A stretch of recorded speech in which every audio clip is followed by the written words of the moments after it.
In the heart of New York City's most prestigious restaurant, the Golden Ember, a place where only the rich dared to dine, the chandeliers shimmered like captured stars.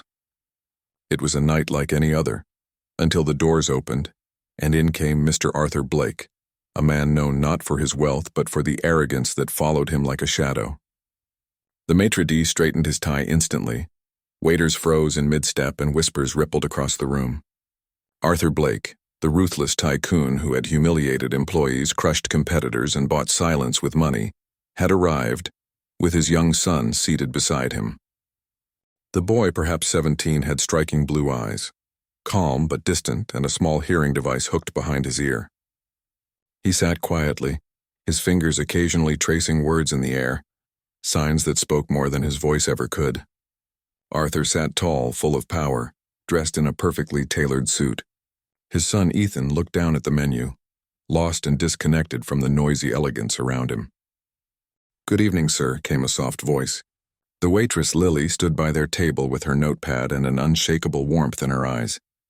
"May I take your order?" Arthur didn't even look at her. "Of course you may," he said dryly, waving a hand.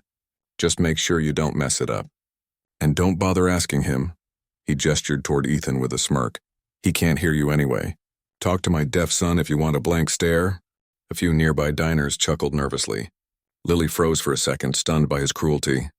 Ethan's face went pale, his eyes flickering with humiliation. Arthur, noticing nothing, leaned back with pride, pleased with his own tasteless joke. But Lily didn't walk away. Instead, she knelt down slightly, positioning herself to meet Ethan's eyes. She smiled softly and raised her hand, beginning to sign fluently. "Good evening, Ethan. My name is Lily. Would you like to order first?" Ethan's eyes widened in disbelief. His lips parted slightly as he signed back. "You know sign language?" Lily nodded gently, smiling. "Yes, my brother is deaf. I learned because I wanted him to feel heard." Ethan's whole face brightened as if the world had finally remembered him. They exchanged a few more signs, hands flowing like poetry in the air. Lily understood his preferences and took the order with care. Arthur watched, his smirk fading. For the first time, he saw his son's eyes alive. Not distant, not hollow, but gleaming with joy.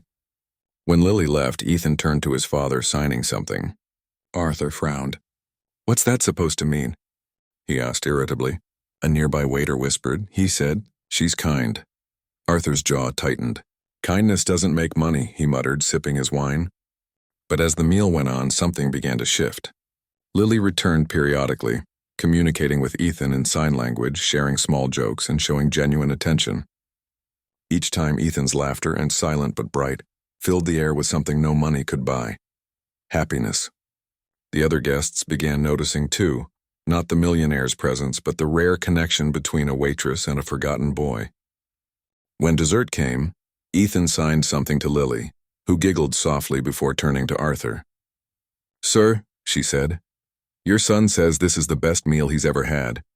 Not because of the food, but because someone finally talked to him." The restaurant grew quiet. Arthur's fork froze midair. He looked at Ethan, really looked at him for the first time in years. Behind that quiet gaze was pain. The pain of being ignored by the one person meant to protect him. Arthur's eyes flickered with something he hadn't felt in decades. Shame. He cleared his throat, struggling to maintain his composure. "You seem good with him," he muttered to Lily, avoiding her eyes. "He's easy to talk to," Lily replied. "You just have to listen differently." The words hit him harder than any insult could. The rest of the dinner was silent. Not the awkward kind, but the kind filled with realization. When the check arrived, Arthur took out his pen and scrawled a large tip, but Lily gently shook her head. "No need for that, sir," she said quietly. "You've already paid enough in life to learn what really matters. Just talk to your son." Arthur's hand trembled as he signed his name. Ethan watched, hope flickering in his eyes. For the first time, Arthur turned to his son and hesitated before awkwardly attempting his first sign. "Thank you." His movements were clumsy, uncertain, but Ethan's smile was everything. He quickly corrected his father's gesture, guiding his hands gently. The restaurant, still watching, saw something extraordinary. A millionaire humbled by his own child and the kindness of a simple waitress. When they left, Arthur paused by the door, glancing back at Lily. "You've done more than serve food tonight," he said softly. You've served a soul. Lily smiled. Sometimes, sir, that's all a person needs, me to be seen. The door closed behind them, leaving the diners in quiet awe. Ethan walked beside his father, the gap between them smaller than it had ever been.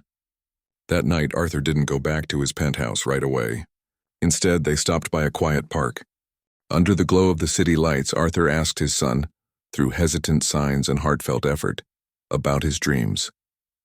For hours they talked in silence, and for the first time, both were heard.